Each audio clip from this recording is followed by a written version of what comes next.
How much money does someone actually need to retire? $1 million? 2 million? For many people, that number feels less like a financial goal and more like a distant dream, something discussed in articles, mentioned in conversations, or advised by experts, but rarely seen in real life. The truth is that most individuals do not have anywhere near $1 million saved for retirement, and it is not because they are irresponsible or uninterested in planning ahead. It is because saving for retirement in the modern economy has become increasingly difficult. It is similar to trying to fill a bucket with a leaky hose. No matter how much effort is poured into the process, so much leaks away through rising costs, stagnant wages, and unexpected life events. A generation or two ago, the story looked very different. A single income could often support a family. One steady job could cover a mortgage, send children to school, and still leave enough room to save for the future. Pensions were common, healthcare was affordable, and the cost of living aligned more closely with average wages. Today, that financial landscape has changed dramatically. Housing prices have surged. Groceries and everyday necessities take up larger portions of income. Medical bills can derail entire budgets. Childcare often costs more than a typical mortgage payment. Even car insurance, utilities, and property taxes creep upward year after year. Meanwhile, wage growth has struggled to keep pace with rising expenses. Saving for retirement didn't just become more challenging. For many, it became mathematically unrealistic.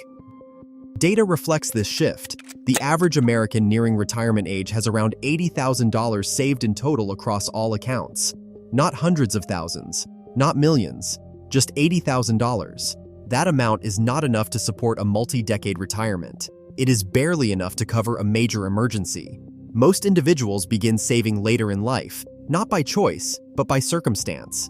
Many enter the workforce with student loan debt. Others spend years raising families, covering childcare, or navigating medical expenses. Some experience layoffs, career changes, or periods without employer retirement plans. Retirement planning often takes a back seat to immediate survival. Even for those who manage to save, inflation quietly erodes the value of every dollar. A retirement fund from 10 or 15 years ago, if untouched, buys significantly less today. Healthcare costs continue rising faster than inflation. Home repairs, insurance premiums, and essentials steadily consume more of each paycheck. Another major shift is the disappearance of pensions. Companies have largely moved away from defined benefit plans, shifting responsibility onto individuals. Workers must now manage their own retirement accounts, choose investments, evaluate risk, and stay disciplined for decades, all while navigating a financial environment filled with volatility and uncertainty.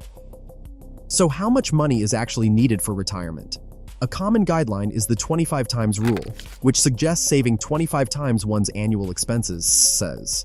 A household spending $40,000 a year would need around $1 million. At $60,000 in annual expenses, the target rises to $1.5 million. At $80,000, it climbs to around $2 million. For many, these figures sound unrealistic, but the goal isn't to hit a universal number.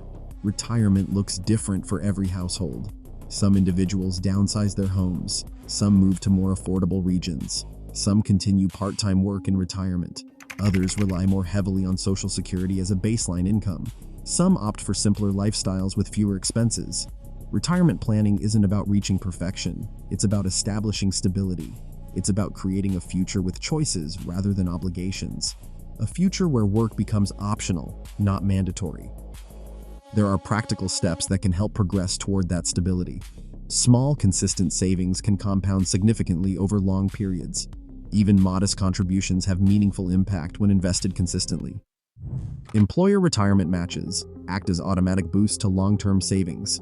Reducing major expenses when possible can free up room for contributions that previously felt impossible. Career advancement, additional skills, or strategic job changes can increase income without requiring endless hours of overtime. Automating savings helps maintain steady progress with less emotional strain. Building an emergency fund protects retirement accounts from being drained prematurely. Even small changes accumulate over decades. The larger message is this: the majority of individuals enter retirement without millions, and that fact alone is not a personal failure. The financial system itself has changed dramatically. Costs have risen, wages have lagged, and the responsibility placed on individuals has grown heavier. Retirement, at its core, is not about being wealthy. It is about security, dignity, and the ability to age without fear of financial collapse. It is about having enough flexibility, enough stability, enough breathing room to enjoy later life. The retirement crisis is not the result of poor personal decisions. It is the accumulation of economic trends that have made saving harder for nearly everyone. But progress is still possible. Consistent steps, even small ones, build momentum. Financial futures do not change overnight, but they do change over time. Understanding the challenge is the first step. Adapting to it is the second. And while most people will not retire with millions, many can still build a retirement that feels safe, sustainable, and grounded in realistic, achievable goals.